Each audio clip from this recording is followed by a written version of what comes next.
Dear students, मान लीजिए हमें अर्ली स्टेज में किसी बीमारी को डायग्नोज करना है। अगर शुरुआती समय में ही अगर हमें किसी बीमारी को डायग्नोज करना है, यानी कि अर्ली डिटेक्शन अगर हम करना चाहते हैं, तो हम कौन कौन से मेथड यूज़ करेंगे। आज के टाइम में जो बहुत ज़्यादा पॉपुलर टेक्निक्स हैं वो हैं रिकॉम्बिनेंट डीएनए टेक्नोलॉजी। इसके अलावा पीसीआर बहुत पॉपुलर टेक्निक है जो मैं आपको ऑलरेडी बता चुका हूँ, एंड एलाइसा टेस्ट, ये भी बहुत ही इंपॉर्टेंट टेक्निक है। इन सभी टेक्निक्स का हम यूज़ कर सकते हैं किसी बीमारी को शुरुआती समय में ही पहचानने के लिए। बात करें अगर पीसीआर की, यानी कि पॉलीमरेज चेन रिएक्शन की, हम इसके बारे में मैं डिटेल में कर चुके हैं, बट एक दो यूज़ और बताता हूँ इसके, कि इससे हम एचआईवी की डिटेक्शन कर सकते हैं। एचआईवी एड्स की पहचान हम कर सकते हैं सस्पेक्ट में। इसके अलावा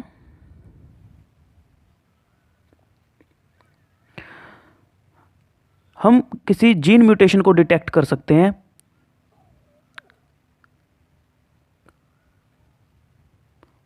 हम जीन म्यूटेशन को डिटेक्ट कर सकते हैं कोई अगर सस्पेक्टेड पेशेंट है कैंसर का, उसके केस में। इन सस्पेक्टेड कैंसर पेशेंट्स, तो ये पीसीआर के दो यूज़ और आप नोट कर लीजिए। अब बढ़ते हैं एलाइसा की तरफ कि एलाइसा क्या है। एलाइसा की फुल फॉर्म होती है बच्चों enzyme linked immunosorbent assay, and ये फुल फॉर्म बहुत इंपॉर्टेंट है, आपको ध्यान रखनी है। तो एलाइसा टेस्ट किस किस पर्पज़ के लिए यूज़ किया जाता है, कौन कौन सी बीमारियों की डिटेक्शन के लिए, उनकी पहचान के लिए यूज़ किया जाता है। देखिए, इसको भी हम एचआईवी एड्स की डिटेक्शन के लिए यूज़ कर सकते हैं।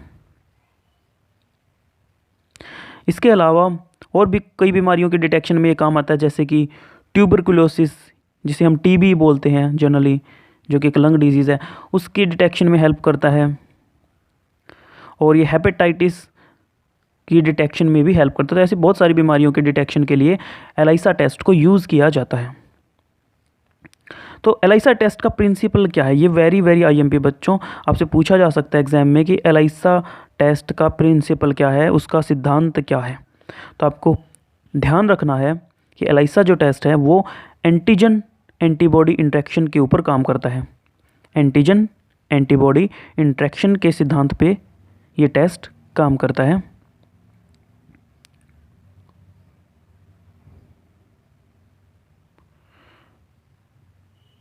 Very IMP.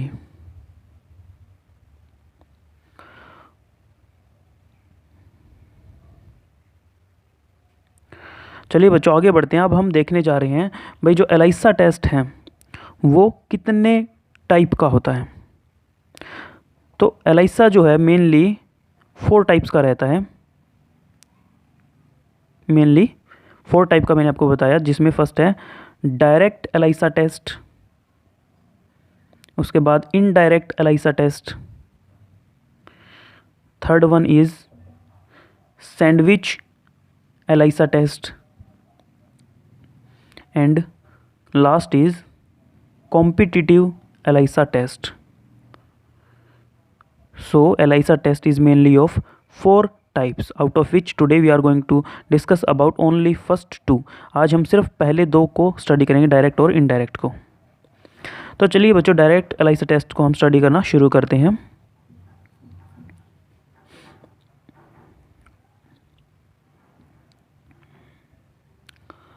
सबसे पहले हम एक सस्पेक्ट बनाते हैं जो डाउटफुल सिचुएशन में है। मान लीजिए कि ये कोई पेशेंट है जो डॉक्टर के पास जाता है और इसकी बॉडी के अंदर, this is a suspect,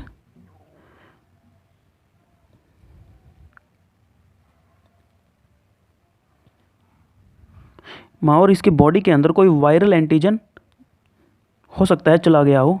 so this is antigen B. हम वैसे ही कंसीडर कर रहे हैं ए बी सी कुछ भी, तो बी मान लीजिए कि बी एंटीजन इसकी बॉडी के अंदर गया है या नहीं गया है, ऐसा हम मान लेते हैं एक बार। So this is an antigen, this is a you can say virus which is acting as antigen.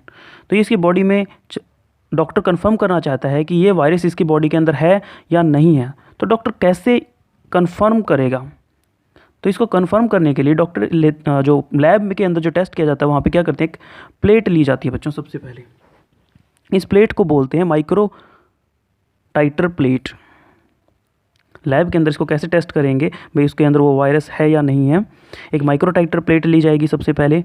इसके अंदर ये जो प्लेट होती है पॉलीस्टाइरिन की बनी होती है और अराउंड इसके अंदर 96 वेल्स रहते हैं जिसके अंदर रिएक्शन करवाई जाती है। वेल का मतलब छोटे छोटे गड्ढे होते हैं और उसी के अंदर केमिकल रिएक्शन इसमें करवाई जाती है। तो अराउंड मोस्टली प्लेट्स में 96 वेल्स रहते हैं। अब क्या करेंगे, इस पेशेंट से जिस पे डाउट है उसका ब्लड सीरम लिया जाएगा। ब्लड से सीरम आइसोलेट किया जाएगा। सीरम क्या होता है? Serum is plasma without clotting factor. और उस सीरम को पोर कर दिया जाएगा माइक्रो टाइटर प्लेट के ऊपर। तो मान लीजिए कि इसके सीरम के अंदर अलग अलग एंटीजन्स है, एंटीजन ए, एंटीजन बी और एंटीजन सी, अलग अलग इसके ब्लड सीरम एंटीजन प्रेजेंट है। वो एडजॉर्ब हो जाएंगे इसके वेल्स के अंदर। तो ये एंटीजन्स जो है अलग अलग एडजॉर्ब हो गए हैं। एडजॉर्ब का मतलब सरफेस के ऊपर ये अटैच हो गए हैं। तो माइक्रो टाइटर प्लेट कुछ ऐसी ही बनी होती है कि इसके ऊपर जैसे ही हम डालते हैं तो एंटीजन अटैच हो जाते हैं। लेकिन हमें नहीं पता कि वो एंटीजन है या नहीं है। हम तो बस कंफर्म करना चाहते हैं कि बी एंटीजन, फॉर एग्जांपल कि हम बी को डिटेक्ट करना चाहते हैं कि बी जो वायरल एंटीजन है वो पेशेंट में है या नहीं है। तो हम सबसे पहले डालेंगे एक ब्लॉकिंग एजेंट। इस प्लेट में हम सीरम के बाद नेक्स्ट जो डालते हैं वो होता है ब्लॉकिंग एजेंट। तो एक बार फिर से इस प्लेट को ड्रॉ करते हैं और ये एंटीजन जो इसके सरफेस पे चिपक चुके हैं ए, बी एंड सी। अब ये हमने डाल दिया ब्लॉकिंग एजेंट। तो ब्लॉकिंग एजेंट क्या करेगा, जो भी फ्री सरफेस होगा उसको ब्लॉक कर देगा ताकि रिएक्शन सिर्फ वहीं पे हो जहाँ पे कोई एंटीजन है और किसी भी जगह पे कोई भी जगह फ्री ना रहे। सिर्फ जहाँ पे कोई एंटीजन प्रेजेंट होगा उन्हीं के ऊपर रिएक्शन होगी, बाकी किसी भी जगह पे नहीं होगी। तो हम बी को क्या आइडेंटिफिकेशन करना चाहते हैं। तो अगर हम बी एंटीजन को आइडेंटिफाई करना चाहते हैं तो हम री एजेंट कौन सा लेंगे, एंटी बी, यानी कि एंटीबॉडी बी हम एंटीजन लेंगे, सॉरी एंटीबॉडी लेंगे। ये रिएजेंट हम लेंगे। अगर ए की डिटेक्शन करनी होती तो एंटी ए लेते, सी की करनी होती तो एंटी सी, लेकिन अभी हम एंटी बी की डिटेक्शन कर रहे हैं भाई वो पेशेंट में है या नहीं। तो ये हमने एक एंटी बी बना दिया। कुछ एंटीबॉडी इस तरह का दिखता है। This is monoclonal antibody. Monoclonal क्यों? क्योंकि ये सिर्फ एक ही एंटीजन को पहचानेगा और उससे जाकर के अटैच हो जाएगा। और हमने एंटी बी लिया तो ऑब्वियसली ये बी को पहचानेगा अगर बी प्रेजेंट होगा तो। इसके ऊपर एक एंजाइम भी हमने लिंक करवा दिया है। सो आप बोल सकते हैं कि जो ये एंटी बी है it is enzyme linked, it is enzyme linked. और इस एंजाइम की खास बात भी आपको ध्यान रखनी है बच्चों। ये एंजाइम लिंक्ड क्या करेगा, तो ये एक खास तरह के सबस्ट्रेट को कलरफुल सबस्ट्रेट में चेंज कर देता है, कलरलेस सबस्ट्रेट को कलरफुल सबस्ट्रेट में चेंज कर देता है। ये इसकी प्रॉपर्टी होती है एंजाइम की। अब आगे देखिए। So let me draw the plate again. These are the various antigens out of which we just only want to detect B antigen. ये हो गया हमारा ब्लॉकिंग एजेंट। यहाँ पे कोई रिएक्शन नहीं होगी जहाँ पे हमारा ब्लॉकिंग एजेंट गिरा हुआ है, सिर्फ पॉइंट्स पे ही रिएक्शन होगी, अगर होगी तो या नहीं होगी। तो जब हम रिएजेंट को यानी कि एंटी बी को जब हम इसके ऊपर डालेंगे तो एंटी बी एंटीजन को डिटेक्ट करेगा और उसके ऊपर है एंजाइम। This is enzyme. हमने रिएजेंट को डाला है जिसमें एंटी बी है, तो बहुत सारे एंटी बी यहाँ पे आएंगे, लेकिन वो एंटी बी सिर्फ मैंने बताया ना मोनोक्लोनल एंटीबॉडी सिर्फ एक को ही डिटेक्ट करेगा जिसके लिए वो स्पेसिफिक होगा। तो एंटी बी एंटीजन के लिए स्पेसिफिक है, इसलिए उसके ऊपर तो अटैच होगा, बाकी कहीं भी कोई भी अटैच नहीं हुआ। तो ये बाकी ना ए पे अटैच हुआ है कोई एंटी बी, ना सी पे अटैच हुआ है, सिर्फ बी पे अटैच हुआ क्योंकि उसी के लिए वो स्पेसिफिक है। दैट इज़ वाई वो मोनोक्लोनल है, क्योंकि वो एक ही क्लोन के लिए स्पेसिफिक है। तो ये बाकी के जो एंटीबॉडीज़ आसपास पड़े हुए हैं इनका अब क्या करें हम, बी के साथ तो ठीक है अटैचमेंट होगी एंटी बी की। अब बाकियों की करनी है हमें वॉशिंग, ताकि ये जो एक्स्ट्रा एंटीबॉडीज़ हैं ये साफ़ हो जाएं। तो जब वॉशिंग करेंगे तो सारे के सारे एक्स्ट्रा एंटीबॉडीज़ रिमूव हो जाएंगे, और these are our antigens which are attached on surface. B की हम डिटेक्शन कर रहे थे, तो बी के ऊपर क्या अटैच हो करवा दिया हमने, एंटी बी। जैसे ही हमने एंटी बी डाला वो अपने स्पेसिफिक एंटीजन को पहचान के उसके ऊपर अटैच होगा, दिस इज़ एंजाइम। बाकी के वॉश आउट हो चुके हैं जो एक्स्ट्रा एंटीबॉडीज़ थे। अब देखिए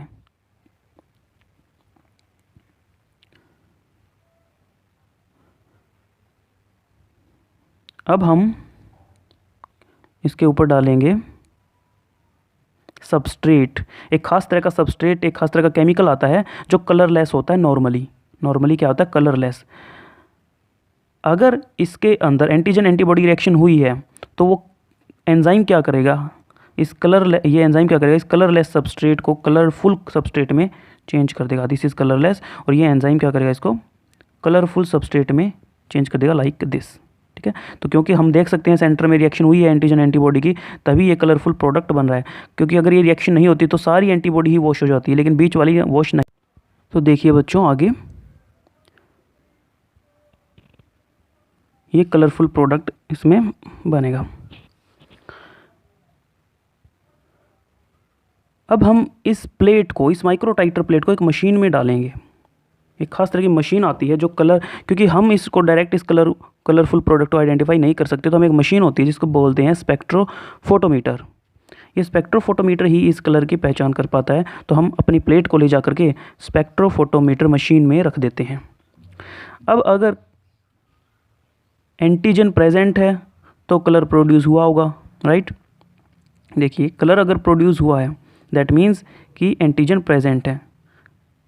जिस एंटीजन की हम पहचान करना चाह रहे थे, लाइक बी एंटीजन, तो वो एंटीजन क्या है, प्रेजेंट। और अगर वो एंटीजन प्रेजेंट है तो पेशेंट क्या है, डिजीज्ड। और अगर देर वहाँ कोई भी कलर अपीयर नहीं हुआ, there is no colour, then antigen is absent. मतलब कि अगर एंटीजन एब्सेंट है तो यानी कि कोई कलर नहीं आ रहा, तो बोल सकते हो कि पेशेंट अभी नॉर्मल है, उसे वो वायरल इन्फेक्शन नहीं हुआ है। लेकिन अगर कलर आ रहा है, एंटीजन प्रेजेंट है, that means person is diseased. क्योंकि एंटीजन क्या है, एंटीजन हमारा जो वायरल एंटीजन ही तो है,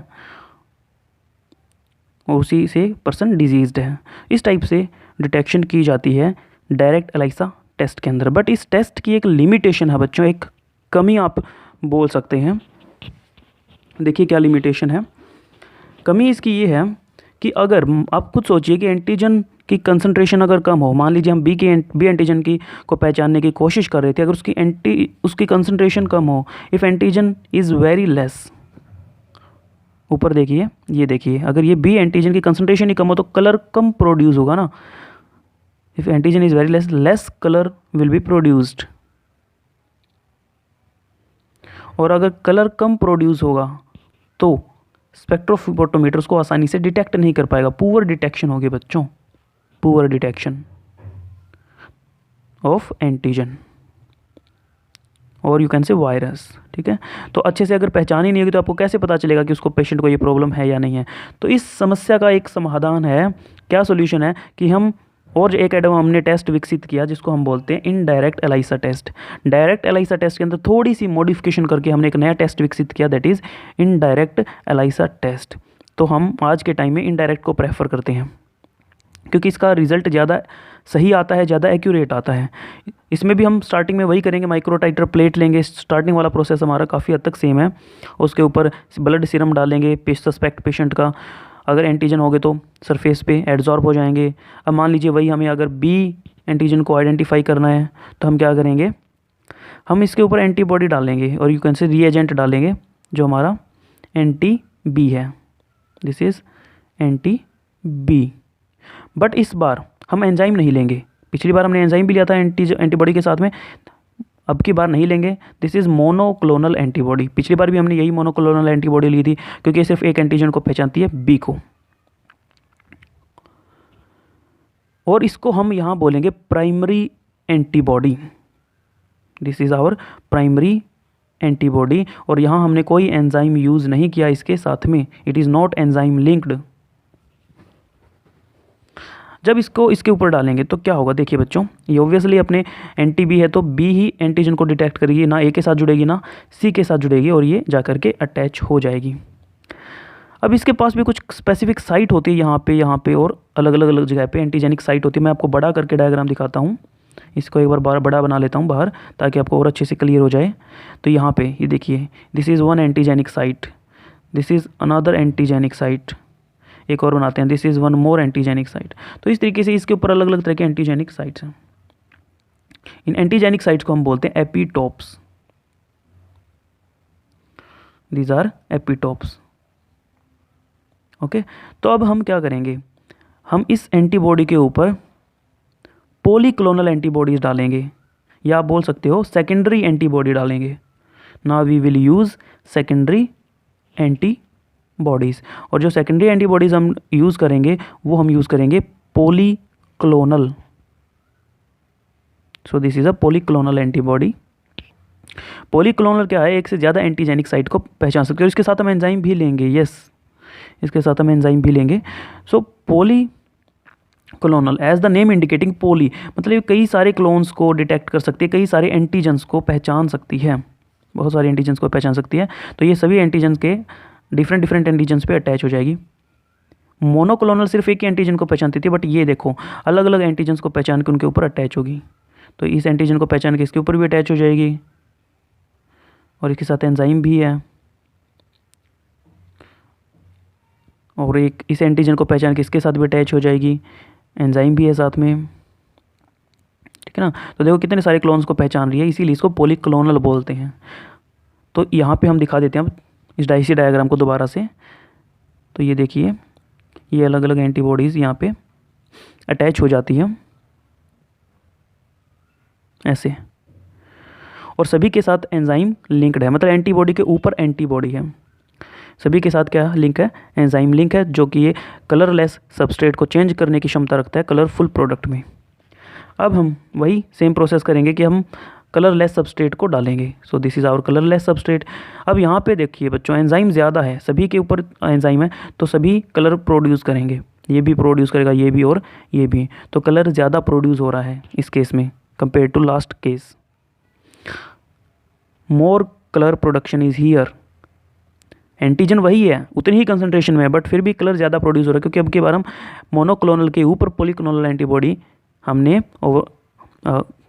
अटैच करवाई है। सो मोर कलर अगर प्रोड्यूस होगा सेम कंसंट्रेशन के लिए, तो क्या होगा, डिटेक्शन ईजी हो जाएगा ना, स्पेक्ट्रोफोटोमीटर को आसानी होगी, ज़्यादा कलर को आराम से पहचान लेगा वो, तो बी की डिटेक्शन हो जाएगी, इतना सारा कलर प्रोड्यूस हुआ है।